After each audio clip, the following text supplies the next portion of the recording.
We're live. Canada Throws podcast, season 2, episode 14.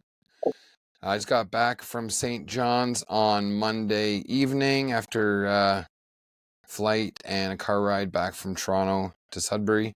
And I gotta tell you, Rammer, it was incredible. It's probably my favorite open of the season. Yeah, it's always a good one. It's I always think it's like a big change of change of pace on just how life moves. Lots of sights. It's definitely different scenery than around here. Oh yeah. So yeah, it's a good trip. It's probably my favorite one of the year. Yeah, it's kind of like island time. Like around here, we have Manitoulin Island, and that's what they always say, living on island time. Yeah. But it was definitely good. We had a little Airbnb downtown, and we actually had a roommate on an air mattress on the floor, Nyan Shaw. Oh. Amanda got him an air mattress, and we set him up on the floor. She got him some blankets and a pillow too. We went to Remax, picked it all up. He blew it up.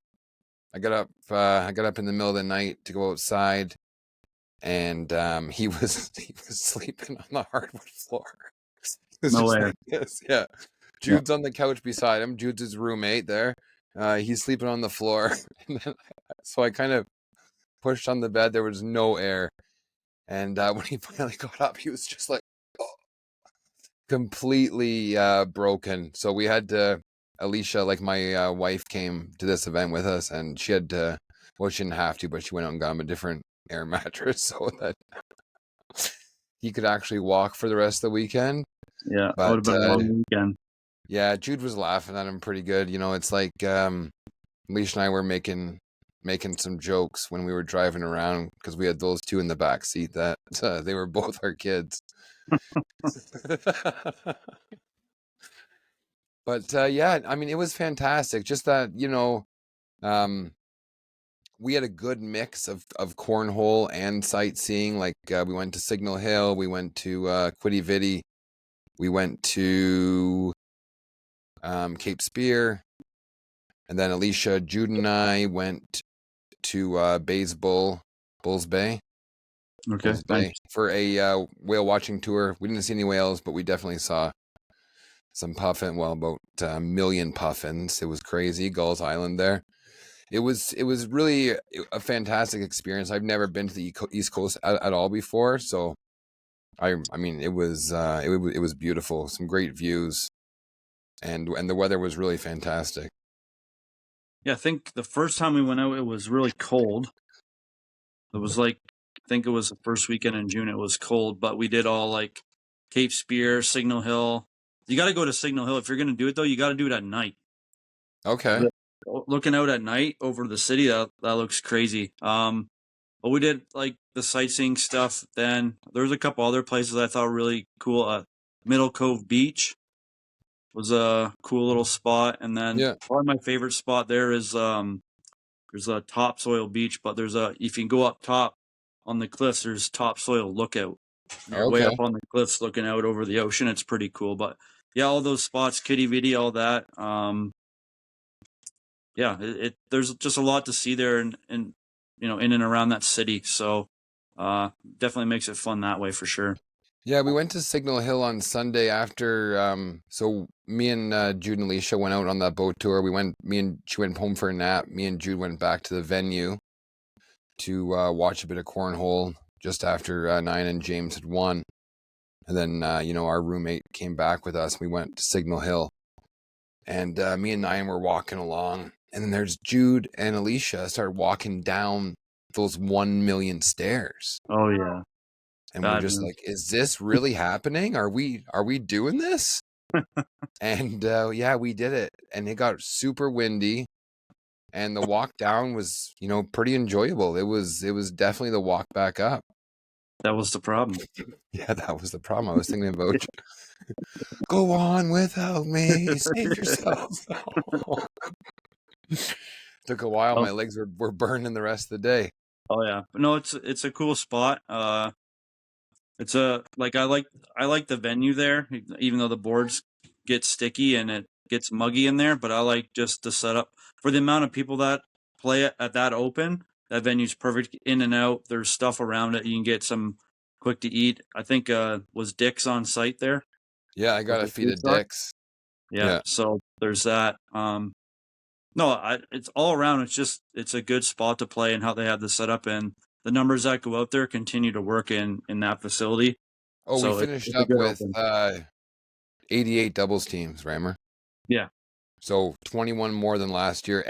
The swap was giant, like 152 or something. Yeah. Like the registration picked up so much in the last few days. It made this event, I mean, really big, really successful. And Sean Sabian, he's doing a great job there, right? We have to remember, especially for our Ontario people, that St. John's is only a city of 200,000. Mostly every league that we have in this area has a metropolitan area of at least that, right? Mm-hmm. I mean, I know, like, what do you have in St. Thomas? 50,000? St. Thomas? Yeah. Yeah, we're probably right around 50,000. But London's within a half an hour, you have London 800,000, 700,000, right? London's like almost 400,000, I think. So yeah, so I mean, we have giant populations here within. I mean, even Sudbury's 162,000. Yeah, it's and big. I don't have half the league players that they have, and they've just created a great atmosphere. He does a great job. Him and Amber both. They were 6 days in a row there. They had all 3 regionals, and then rolled right into the Open.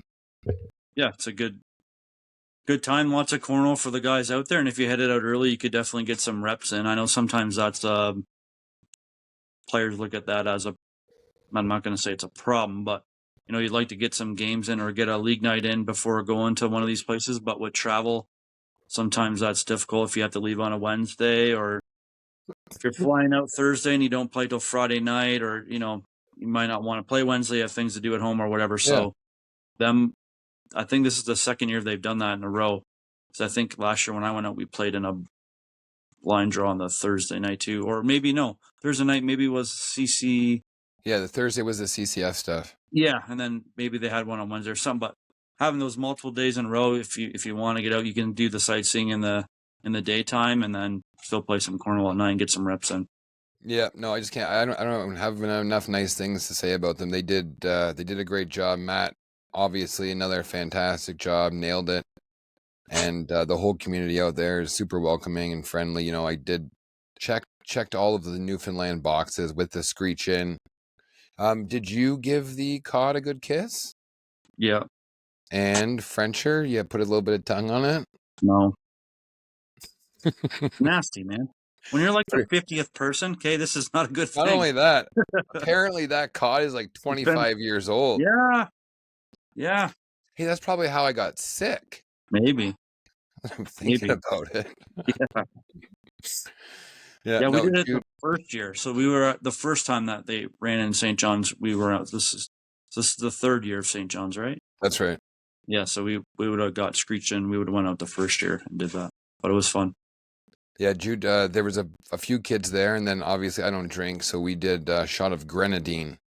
That was something else. A little sour. Felt just sweet. Super sugary. Yeah, like the most sugary drink. Like 5 Cokes right there in one sip. I was like this. It was wild. I mean,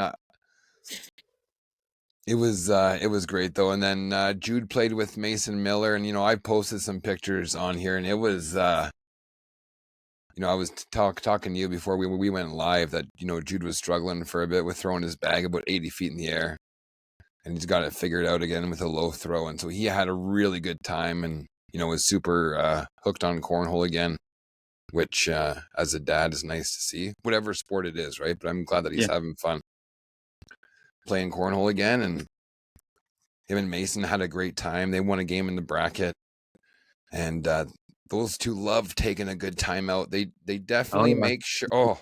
They make sure that they get their timeouts in. They come have a look. At one point, Mason had a look. He took 2 steps back and went, turned back around. They're kids, right? Figured maybe a different approach, but it was good. Me and Kevin Miller were watching and we're having a laugh. It was a good time. No, that's good. First time that juniors got rolling out there at this That's open, I right. believe, too, right? So Yeah. hopefully that's something that can continue to grow for this event, as I'm sure we'll be out in St. John's again. So, yeah, no, it'll be good. Keep that juniors program moving along. Andrew Spencer says that was called Purity Syrup. Well, there we are. There you go. See if you can find some at your local grocery store. Oh my God, if I drank that on the regular, I'd have diabetes. All right, let's get into some of these performances. Friday we started with started first thing in the morning, men's, women's, juniors, seniors, and a couple of names I want to hit on.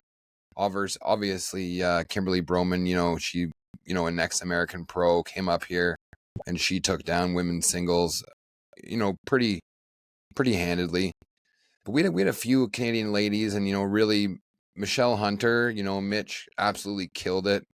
She lost early and fought her way back to get into that finals. And Amy King, she finished third. And I think that anyone that plays in your neck of the woods or maybe a little bit further east definitely knows Amy and Joe. They have a cornhole league in the Niagara area, maybe right in Niagara Falls, BK Cornhole. And they travel around to a few of the other local clubs to play regularly, right? Nomads and what have you. So she's really come a long way, and I think having that nice run, I mean, it always makes you feel good, right? Yeah, like I think sometimes you need players need a breakout event to really realize that like they can win at a certain level. Yeah. So maybe this for Amy King, maybe this is it for Amy King. Maybe this is where she's gonna break out. She had a good run in the division. Won some games, probably beat some players that she may not have thought that she could beat. Most times, or has a losing track record against. Right, or hasn't beaten before, yes. Yeah. And you get some wins finally, and it gives you confidence. And just, I think you might see a different player out of her going forward. Maybe you're going to see her more at the top of some of these brackets, in these events. Again, I think once you get that running and you realize that you can do it, it's a big boost. Oh, it's a huge confidence boost, and you see that all the time. I think I even saw that. Like honestly, out of 9 in Quebec, it was like he was like, I can, and then you just need that bit of confidence, and you can kind of keep riding that wave, right? Yeah. Sometimes it's gameplay too. You realize that these certain shots that you might hit at a league night, or you might hit at this level of play, and, you got to change it up a little bit too, or you get confidence in a certain shot, your air mill's on, and you start throwing it. Yes. There's a lot of different things that go into it. I think at the bottom line of it though is confidence. When you have confidence, that's going to go a long ways for you. So it's key. Once you get it, it's key to keep it. Yeah. You got to find a way. That's right. And I think that's what makes cornhole so fun or so special as a sport. That it has that similarities between golf, and I'm assuming curling as well, where there's like a lot of intricacies between your shot and your shot selection and different things like that, where once you feel confident in those shots and you've been hitting that 160 yard 9-iron with that little left to right for the last month, and you feel so confident hitting it in those situations. It's the same thing in cornhole. You have a certain board conditions, and there's a block there. Finley on Sunday, his cuts were cutting, right? He was cutting around everything, scoring points on everyone. Yeah, again, just board I guess a little bit different would be board conditions do play havoc in some of the shots. If you were, I would just say, if you're in St. John's and you were a total slide player, you might run into trouble because those boards get sticky out there. Yeah. Whereas if you have a cut, you can throw it a little bit harder, and it's going to grab. It's going to make your cut a little easier to throw because those boards are going to grab onto those bags. That's right. I'm sure, I've seen some roll shots too out of Dallaire and some of the other guys. Like, I mean, it's sticky boards. It's kind of perfectly Sticky set up boards for, are a roll bag player's dream. yeah. So, I mean, it sets up those. So if that's your game, then that's going to help you out. If the boards are playing faster and you're great at, you're great at throwing a block and then push. If you're a push shot guy, I mean, you want faster boards. It's going to make it easier to push through bags and make those big shots. So That's right. board conditions do change it a little bit. I think for the most part, out of all the opens we play in Canada, I think St. John's is the one where you notice the biggest difference when it comes to board conditions. Yeah, no, it definitely doesn't. Sorry, it definitely has a lot to play, and changing from morning to afternoon to night, depending on the conditions inside the arena as well. So, yeah, doors because for the open. most part, all of our opens are at Boards get sticky. when we were in Drummondville or Niagara Falls, we're like in a big convention center, Center. which is Yeah. like climate controlled, right? Mm-hmm. The first year in Alberta, when we were in Airdrie, it was a little different because it was in a curling club, and they got a little sticky, and it was kind of similar to St. John's a little bit. Okay. But this year in Calgary, we were playing in a big controlled climate kind of volleyball court, like a massive sports facility. Yes. So the boards were true, but St. John's again, curling club, little tighter. There's no windows. You're using the humidifier to kind of move air around and whatever, and it can get sticky in there. So yeah, for sure. Again, boards will play different, but I think for the most part in St. John's is where we see that come into play the most. Yeah, no, it affected everyone all weekend, and some definitely rose to the occasion. Did you watch any of the juniors? I think that might have been the only event I didn't see. Okay, so maybe I seen a game or two, but I don't think it was like the finals or anything. Yeah, so just the finals were on the main court. I was playing or warming up or something at the time, but a local kid by the name of Evan Walsh upset. I would say it's an upset just because, none of the kids out there actually play in the leagues or play in the tournament. So this is a kid who just plays in his backyard. And he upset Mason Miller and then had to face the juggernaut that is becoming of Mason Stewart. And Mason Stewart threw a 5-round perfect game to dispatch him. and that was that. Yeah, I think I might have seen some of Mason's games live on the feed there. But what was the final number of juniors that they end up getting out there? 11. Nice. So it's a first time event, right? With so 3 different provinces represented. Yeah. And Ludovic wasn't there.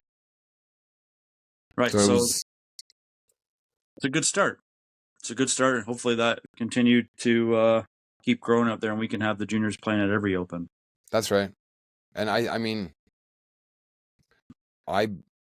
think that we will. That was the one where we had definitely in Alberta when we were there in October, we had to fight to get some kids playing. But I've seen since then that those kids, it's just been taken off. Ontario and Quebec, we have pretty good junior programs right now. Definitely use some work, but we have the players. And so we just need to keep pushing that across. But yeah, Mason Stewart, for me, even with, the great performances by Simon this weekend, and I'd be remiss not to say that, Simon won pro singles. He won open singles. He won open doubles with Peter Gunn. He's the best player in Canada this year. He's the best player in Canada this year. It is what it is. He's the best player. Yeah, he is. And so I think when we've thought that he's been the best for, the last couple months or so, he keeps proving over and over again with the wins. And so when he wins, it's to be expected, right? If he lost that, we might be a little, maybe he should have won. But with Mason, we saw him in January in Lindsay, and Jude beat him in juniors. He was struggling a little bit, and he completely changed his game, and he's legit a killer right now. Honestly, he knocked down so many pros. Dion, Will Tattoo, Sam Bebo, Rob Ayers, all guys he beat in singles. He made the pro qualifier 5-1, beat his dad.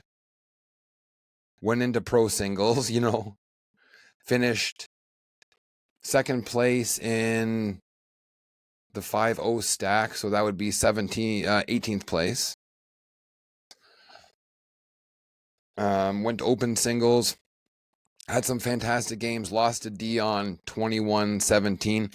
He had two turbos hanging in the hole, turbos, 7-9 bag. Just the conditions like you were talking about. Couldn't make him go. And airmail game, wild. I didn't see that kid miss too many airmails. And confident, deadpan, just so good. It was really a pleasure to watch him play all weekend. I think some of the magic comes from finding that bag that works for you. And from what I heard is like those turbos has been his bag, and that's kind of flipped around. So, man, when you can get comfortable with a bag and you have all the confidence in the world in that bag, it's a pretty good feeling when you're playing this game. So good on him. Like you said, like we had seen him, he's been playing for a bit. I mean, it's not his first year, or he's just starting to play. He's been playing for a while. I'm not sure he started to play when Gage did, right? Yeah. And then I think he got a little bit frustrated. Remember, he used to have that throw that had the spin going the opposite way. Yeah. And then he kind of threw it like that, and he kind of took a break, came back, whole new throw, and then got it dialed in. And I mean, this is where we are now. Yeah, so I think it's the same thing as we just talked about with Amy King, right? So if he can keep this going and use this as a breakout event and realize that he has, keep his confidence up and keep throwing good bags, and he's going to be on the hill climbing up for a while here. Just hard to keep that sometimes. It's not easy to keep that momentum. Just as many times as we see a breakout event and then that player kind of catches the next year, you see someone have a big event and they go down too. I'm not saying that's going to happen with Mason, but no, I hear what you're saying. Those things do happen. So hopefully he keeps throwing the bag well, and we get to see more of him on the big stage here. Yeah, I've never seen a player come in who maybe I definitely knew. I mean, obviously I follow and look into a lot of cornhole players, and I definitely knew that his game was coming along. But if you were to tell me before the event that he would beat Dion, Will, Sam, Rob in the pro division in open singles, I wouldn't have thought that. High PPR games and not just sliding bags in. Yeah, but you could have said that about any player in Canada. I don't think they would have beat these 4 players. Yeah, because that's true. Not just it could have been anyone. You could have named another pro and said, I don't think they're going to beat Dion, Will. Just those 2 off the hop. Like, good luck. Yeah, I know. Right? So, I know. He beat those 2 back to back. Yeah. And then the Gorilla got him in the final for that bracket. Oh. Probably just flexed on him. Yeah, scared him. Yeah. Yeah. No, but great on Mason. It's a good job, and hopefully he carries that into next weekend with the provincials for us. Yeah, I'm excited to see how he plays. Who's he playing with here? He's playing with Maddie. Yeah, so I got Matt to send me over the list because the registration's on his side. But he's playing with Maddie, so I mean, this is a great segue into, I decided that we should pick Mason up for Team Canada throws, so he'll be repping us at events. I got his swag on order, so we'll have an all Canada throws team with Maddie and Mason, which is going to be fun. Nice, yeah, it'll be fun. 2 juniors playing together. Hopefully get the bags going and get some wins. Yeah. Who are you playing with at provincials? I'm playing with just a local player from here, Mel Taylor. Nice. Yeah. There you go. Yeah, so I mean it's going to be I think those two will have a good time, and like you said, two juniors playing together, I like it. Let's VandenDamnation took down another seniors title. You know, it was a pretty okay weekend of cornhole for him. Yeah. I think he took down a doubles regional with Frankie Mantha. So that's what I'm calling Francis now. Francis is now Frankie Mantha. Frankie Mantha, I like it. Yeah, yeah. And yeah, I mean, really, it was the same. I think he beat Scooter in the finals. Scooter's almost guaranteed a finals every time now, eh? Doesn't it seem that way? Like it's yeah. He's been the best senior, the most consistent senior player over the last 2 seasons. Paul's definitely had a good year this year. Paul's played more big events this year because he was kind of, you know, an Eastern Ontario regional guy, the odd big event, local leagues. Yeah, and I mean, he got really good. And yeah, so I think those two have pretty much battled for almost every single one now. And they're doubles partners, right? Won a pro doubles last February in Quebec, yeah. Finished fifth here, so yeah, it's two guys that can definitely play. Very steady. I would say they don't waver much. Like they're they're both just very, very consistent. yes. I've played Scooter more than I played Paul. I think I've only ever played Paul once. But I played Scooter a bunch. Like he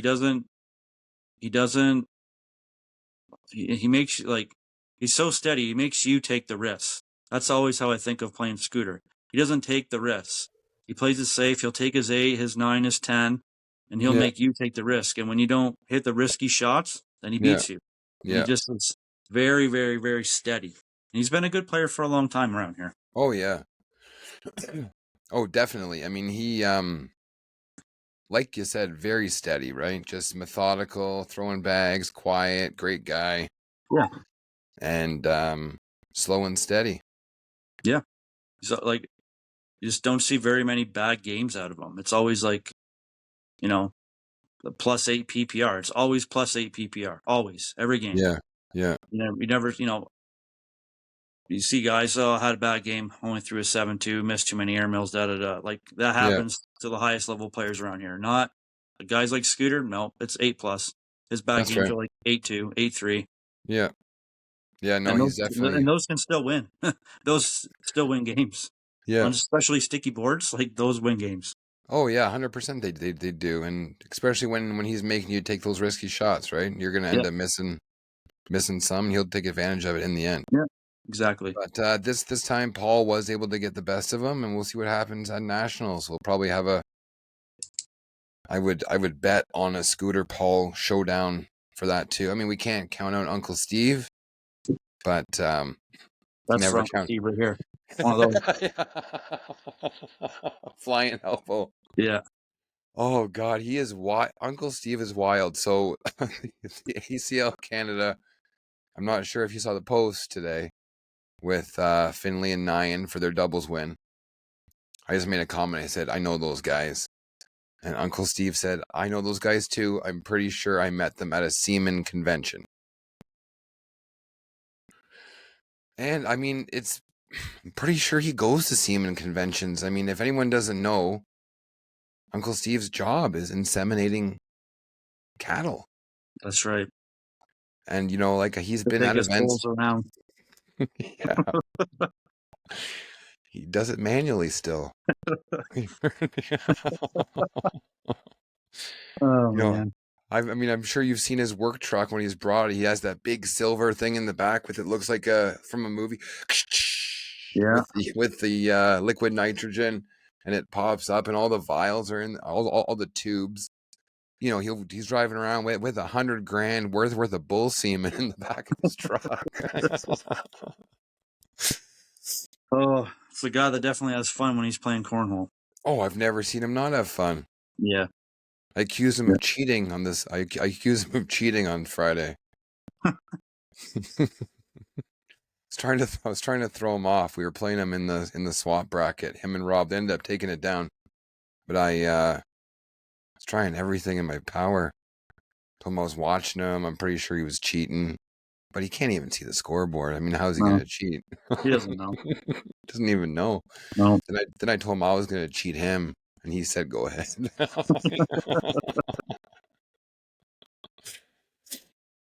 Yeah. So then, and men's Brown took it down. You know what? Brown lost. Brown lost the game in the bracket. Came back. Oh no, sorry, that's my bad. Brown had king seat. Francis threw unreal, beat him game 1, but honest to God, Brown absolutely locked in. And I think it was 22-0. Yeah, game 2. Yeah, it was a quick one. Mm-hmm. So that was a good win for Brown. Those were our Friday events. Then we had, the swap and the screeching and stuff. But then that brought us right into doubles on Saturday morning. And I think, for me, obviously the story is Simon. Simon and Peter did a great job. King seat, they went undefeated, won it. That Colbert Davey prediction that you had didn't really transpire in the pro doubles, but they went 6-0 in rounders, and then they got their first bracket game. They ran into some really tough teams after that, but they definitely did find a bit of mojo this event, and they were both playing great. Brett, had been struggling a little bit back home with regionals and locals, but it always seems like when he's on the big stage, so he's opposite of me. I play good locally and regionally. Big stage, suck. He's the opposite. Sucks at home, goes away, plays great. Yeah. When you're playing, especially in open doubles, it's so tough. There's so many different play styles. There's a lot of people when you're moving around to these opens you might not know much about. So you're just trying to get bags in the hole and score some points. But there were just two guys I had a hunch about. I'd seen Colbert playing a bit. I just kind of thought with the boards being slow and some of the shots that those guys could hit, they could get out and do some damage. Like they did win some games in the bracket. Oh yeah, they moved to the bottom side pretty well, I think. Yeah, they definitely did. I think they. I watched a few of them because I was out pretty early. Hashtag sorry, Mitch. But they definitely made it through some tough teams. I think they might have lost to Kim and Jim. So or Jeremy and Fish. So we had 4 Americans come up, right? Kim Broman and Jim White, and then Jeremy Cooper and Chris Fisher. All 4 of those players actually have been to quite a few of our opens before. So it was Kim's been there a lot. A lot, yeah. Yeah. And Fish and Coop, but they just missed Calgary, but they've been to the other 3 so far this year. They definitely like coming up here and playing alongside us. And Brett and Geoff had a good run there. Finley and Nyan, I think, lost to. They beat Kim and Jim the first time, but then they got them the second time, coming back down. Yeah. But yeah, no, the final was great, and Simon and Pierre just kind of stuck to it and took the first game, very methodical.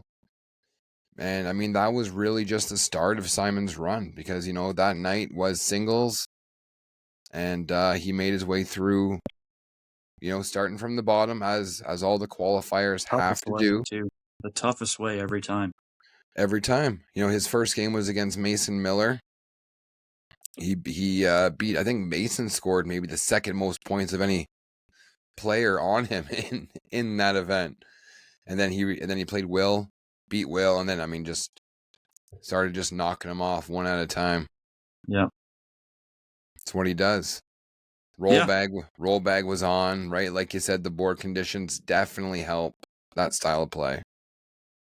Yeah, he likes to cut. I mean, he doesn't throw too many bags straight to start with. He's always kind of got a little bit of a cut to his bag. Yeah. So once you dial that in and realize the speed of the boards, and yeah, if you can cut and roll on sticky boards, you are going to be ahead of the game for the most part. Yeah. So, yeah, again, not surprised that he did so well this weekend at all, especially with his play style. Yeah, no, he was great. He played great. Then Sunday morning. So what did we do Saturday after that? Was it just doubles on Saturday? Oh yeah, Saturday was doubles and then pro singles. It was a couple of long days. Friday was definitely long. With the screeching, takes a while in between the swap. And then, with all the players. And then Sunday, so we had a wedding above the No. curling center. So we had to shut down for about an hour after the rounders and let the bride get married without hearing the sound of the bags. I guess they had this booked 2 years ago. So the bride kind of came in the curling club and we all cheered. And then she went upstairs and got married, and then we got back at it. But I mean, it was a pretty late night too. By the time the singles got done, I was getting ready to leave, honestly, and Alicia had come back to get me, and had brought Jude. They went for dinner, and I looked over, and there Jude was sitting front row watching the last couple games. So we're like, all right, well, I guess we'll just stay. Yeah. Yeah, definitely I talk about that a lot with people when they ask about it. Like if you're on that, if you're a pro, those opens are long, man. It's a Oh, lot. It's a lot of playing. Friday night teams, right?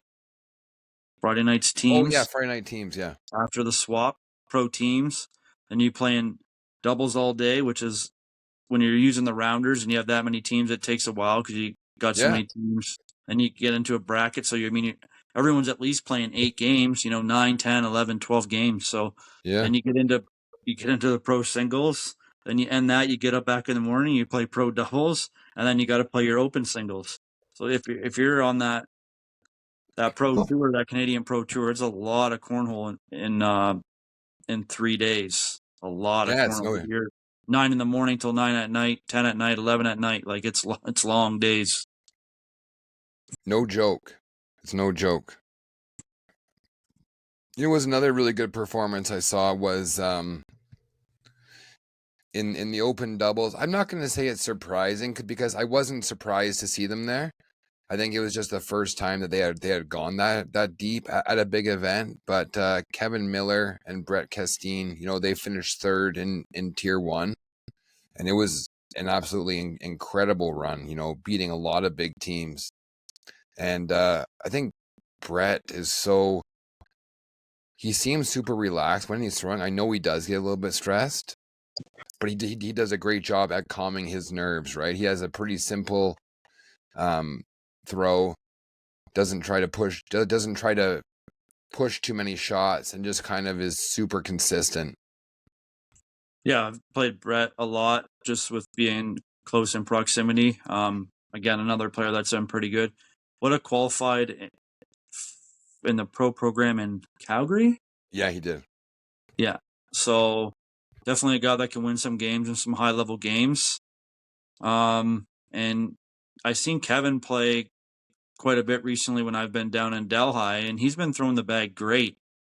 So I'm not surprised that they a little bit surprising to maybe see him make it that far, but like not surprising in the sense that like Brett's been really good, and Kevin's kind of looks like Kevin's picked up quite a bit in the last bit of time, especially Yeah. when I've seen him recently. He's been playing really, really well. So, for me, not really that surprising to see them. Yeah, no, I wasn't. I mean, it's like it's not a team maybe you would have picked at the start, but then that they have that Oh yeah, they skill have it. level. Like that's They the best That's way to right. describe it. Yeah, that they have the skill to get there. They get a little hot, get a couple bounces, and as anybody needs to get that far into open doubles bracket. It doesn't matter how good you are. You need a couple bounces, a couple bags to go your way. Other thing I would say about them is that they've been guys that have played there before, right? So they might have had a better understanding and jump on the board conditions. I think that I feel like they might have been there every year too. I think this was, I know for sure, I saw Kevin post, it was his 3rd year. Yeah. So yeah, I mean, and they beat some, fantastic teams. They beat Will and Sam. They beat Kimberly and Jim. They beat Jared, like Coop and Fish, Chris Stewart and Mason Stewart, Carl and Guillaume. Yeah. Or sorry, no, I went. My bad. That was I was going on the top of the bracket.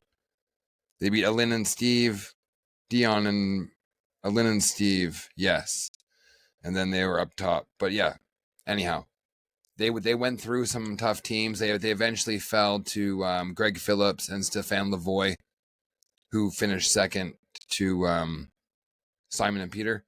The funny thing about that team is Steph does not speak English, and Greg does not speak French. Oh yeah, I was just gonna say that. Greg doesn't speak French, I don't think. No.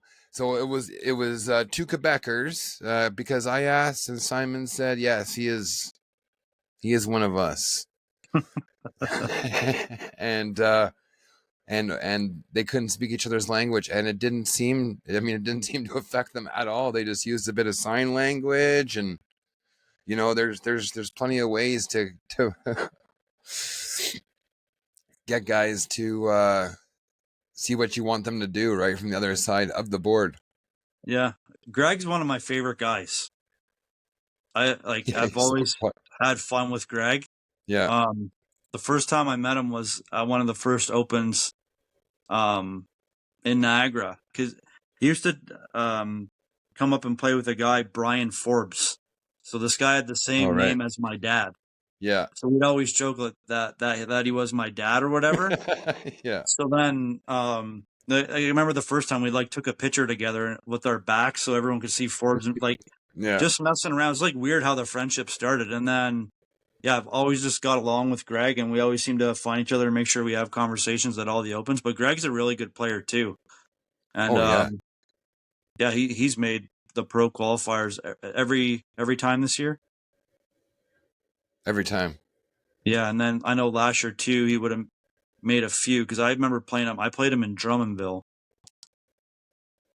And so I mean, Greg's a good player. I don't know too much about Steph in there, but no, he's a great player too, and he looks like he's about 40, but he was also played in seniors, and he's a great player. Greg actually had a flight on Sunday at 4, and he was still, I think he finished in 4th place, maybe. Yeah, 4th or 5th. I kind of forget where they were. But Will T2, Greg Phillips were playing in this game. They were both throwing mid-10s, about 18 rounds into the match. Yeah. And Greg's just he's like, what? It was 20-19, and he had to go. So he just started throwing bags with his head down, and I still think he threw 8s and 9s for 3 rounds. It lasted 3 more rounds. But he was just just being a classy guy and kind of finishing the match, but knowing that he had to leave. And I mean, that game, it's not like Will wouldn't have deserved that win. He had gotten there. And him and Greg, they played an absolutely incredible match. We gave him a big cheer after it was over. It was it was great. And Greg was playing like that all through the singles bracket. He kept coming up to the director's table and he'd be like, oh shit, maybe and then go back out there and just whoop someone with a 10-3, and then come back, and him and Steve James are chewing tobacco buddies. The only difference is that Uncle Steve guts it and Greg spits. Greg's got a bottle. But just it was. I love seeing. I've said this to so many people that how I play has very little effect on how good of a time I have at an event. Being at the big events and being around my friends, and this time I was lucky that Alicia came too and kind of showed her a bit of uh my hobby on that different level. Obviously she Yeah. sees it around here, but I mean that's what really makes my time. And I've had a fantastic time at this whole season at every single open. But yeah, it was incredible. No, I think that's one of the best things about cornhole, right? Like for me, I get frustrated when I'm not playing well, but Sure. like it's always there's always a group of guys and girls that are fun to see at the big events and even some of the local events. I think with anything, I think I enjoy the camaraderie of it more than sometimes the wins and losses. Although let's be real, I really want to win when I play, Yeah. but Yeah, but I mean, and so do I, but at the same time, like it's different. I think I've been like that with every sport. It's with baseball was a group of guys that I played baseball with. Yeah, we won, and winning makes it a little easier. But it was the group of guys. When I wrestled, it was the guys that I traveled with. mm-hmm.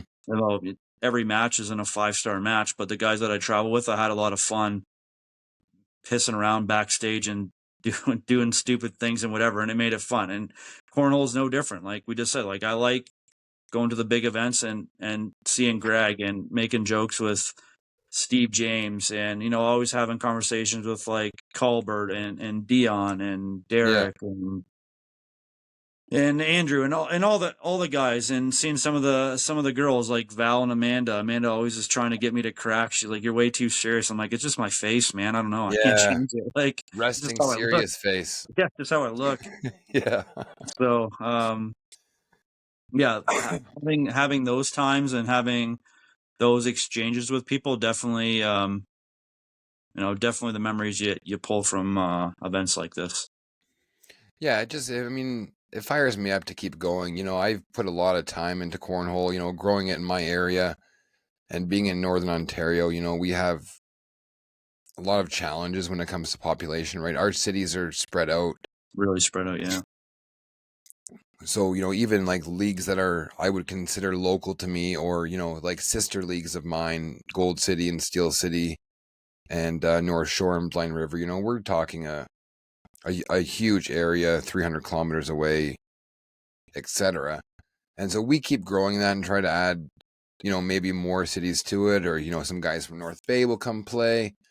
Oh, I wish we had this there. And, maybe eventually one of them will want to start and we can help and guide them along that path. And I think that's what's important with the growth there. So when I see that growth coming from here and I see those players from those leagues start traveling down to play the bigger events, the provincials and the opens, and I'm hoping one day that it'll be more than like me, Jude, and Brett traveling to all the opens to play, that maybe we'll have 6, 7, 8 players that are traveling across the country. I know one thing that I've definitely had a lot of discussions about, especially like we're definitely into the second half of the season as we're almost about wrapped up, right? We're almost about wrapped up, yeah. I would be, having a lot of more conversations recently about, I think sometimes people don't realize that like anyone can play at an open. Every level's offered. Yes. I've had a lot of, well, I don't think I'm good enough for this. I'm like, well, you play at your level. Yeah, that's Like, it.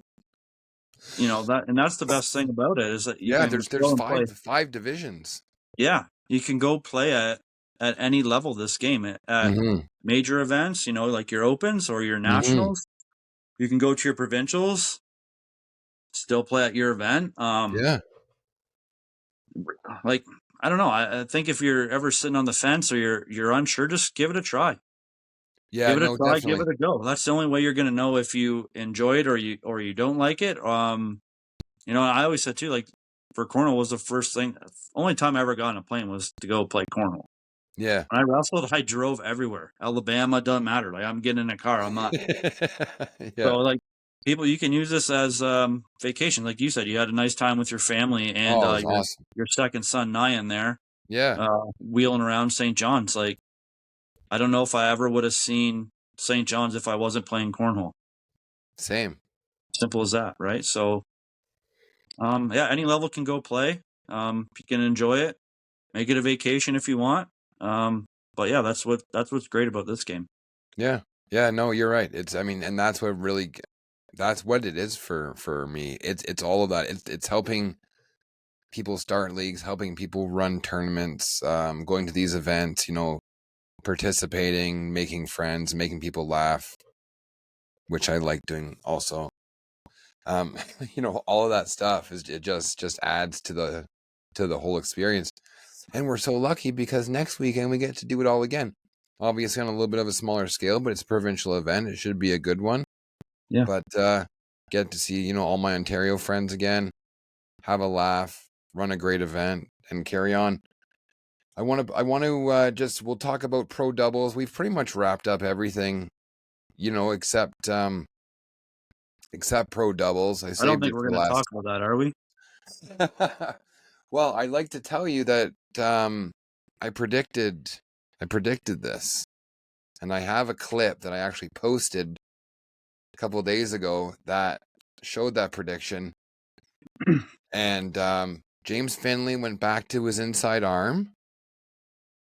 They dominated. I told James that afterwards, and he's like, "No, outside arm, cut around that block. That's my game." I said, "Okay, you can say what you want. You have 3 pro doubles titles, right? James has the most doubles titles of any player in the pro division. 2 with Connor, 1 with Nyan now. Every time he won, he was throwing inside arm. So he can tell me that outside arm is his game, but I don't believe him. I mean, if that's something that he thinks, it's fine. But the proof is in the chips." And he's lights out when he goes inside arm. Yeah. The big pushes, the cuts. So Nyan and James Finley, right? They got it done. I couldn't be happier. Both my friends, I couldn't be happier that they got the double dip on Sam. Is that And money Will. going to help Nyan with a new lawnmower? So we got a new lawnmower, but I'm sure that money will help him with groceries. Oh, actually, you know what? It's funny you say that because he actually said that he was going to use his winnings to build a cornhole facility at his property in Pefferlaw. There we go. You'll need a lawnmower to cut the grass to get into it. Yeah. Yeah, so he got insurance covered a new lawnmower for him, so. There we go. Yeah, so he's going to use his pro double winnings for a cornhole facility big enough to hold and open. I love it. Yeah, so they beat Will and Sam in the finals, double dipped him, but a really good performance from Andrew and Derek, finished third. Yeah. Those guys went on a big run. We're in the king seat match. Andrew won a lot of games, I feel, this weekend. Yeah, he did. He had a couple like 5, 6s, top 10s. Like he was kind of in the mix and everything. Everything. Yeah. Yeah. Oh, yeah, there's Finley there. We can so I found this new button there. Outside arm, James Finley. Yeah, 100%. Well, 100% of the times you've won, you were throwing inside arm. I'm not even sure why we're even having this discussion still. Oh, Shar said he doesn't listen well. Weird. Just smack him around a little bit. But yeah, no, Andrew Spencer he was in the mix of everything. He took down Dion, took down Derek. Derek was super happy about that. I can imagine. Nyan actually beat Derek 3 times too. I think we spent a lot of the event just giving Derek a hard time. I like Derek. Yeah, me too. It was so fun. Yeah. I always trash talk him, but I like him. He's a good dude. Yeah, he is. Yeah, he is.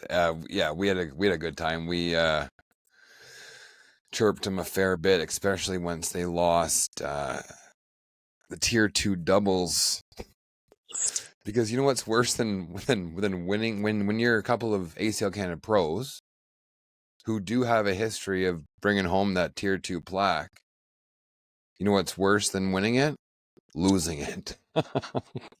I got one of those too. Yeah, you do. Yeah, tier 2. I got tier 2 plaques everywhere. Have you ever lost in the I wasn't a finals? pro, but hold on though. I wasn't a pro when I won my tier 2 doubles. It was the That was first the year in first St. year in St. John's. John's, yeah. We beat Kevin and Brett in the finals. Oh. Yeah. Last year though Right. at Nationals, definitely it was a pro and definitely won tier 2. Well, at least you didn't lose tier 2. No, I don't know who we played. Rob Ayers and Daryl Parsons maybe in the finals at tier 2. Yeah. Yeah, so I mean, great performances across the board. For me, the standouts: Mason Stewart, Simon Dallaire continues his dominance. Peter Gunn had a great weekend. Mitch played great in women's. And like you said, Andrew and Matt Mearns. Matt Mearns was pretty sneaky. He finished second in open singles and definitely had runs in a lot of other events. We're seeing these guys consistently, like Matt is consistently being at the top. Yeah, Matt's had a really strong season. We talked about it, I think, on the preview show. I don't think anybody would have picked him to do as well as he is. I don't know. In the pro standings, he's got to be top 10. Is he top 10? Mm-hmm. I think he's 6th. 1 second. I have the pro standings. He's up there. Got to be. Oh, yeah. I got the pro standings right here. Where was I looking at this last?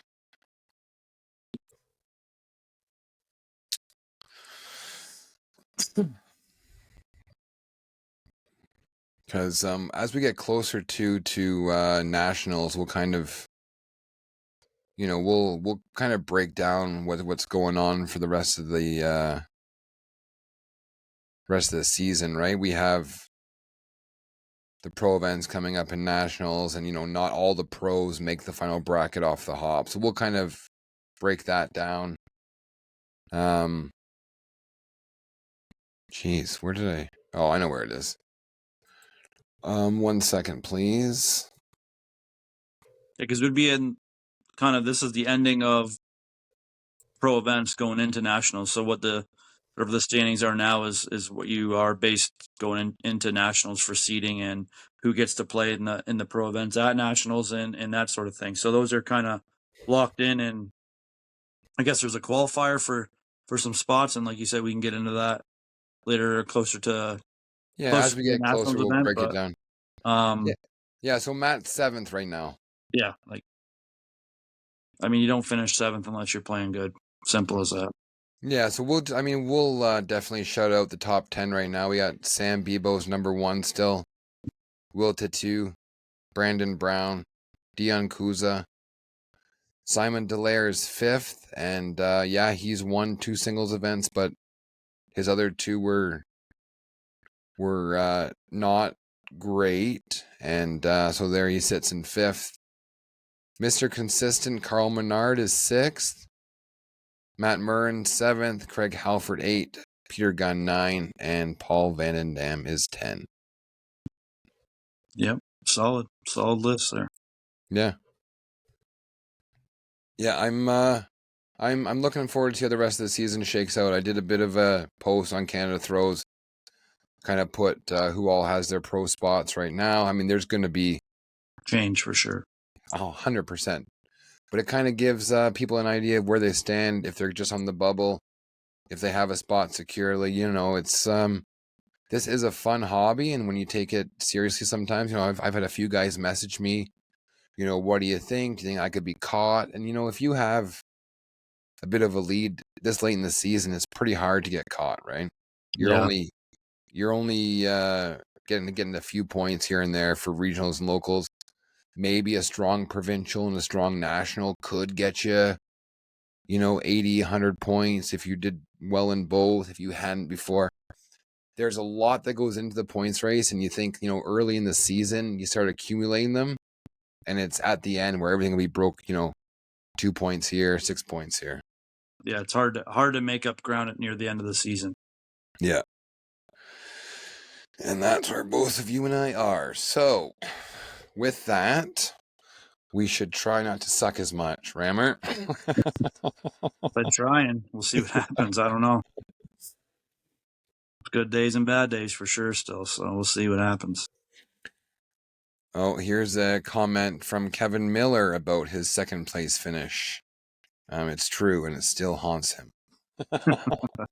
So this is just a new button I found where I can make the comment pop up on the screen. I can't see nothing, eh? Like I don't Oh, get. well, Yeah, it's just you. You're running the comments. I'm just on the app, right? So I can't see nothing.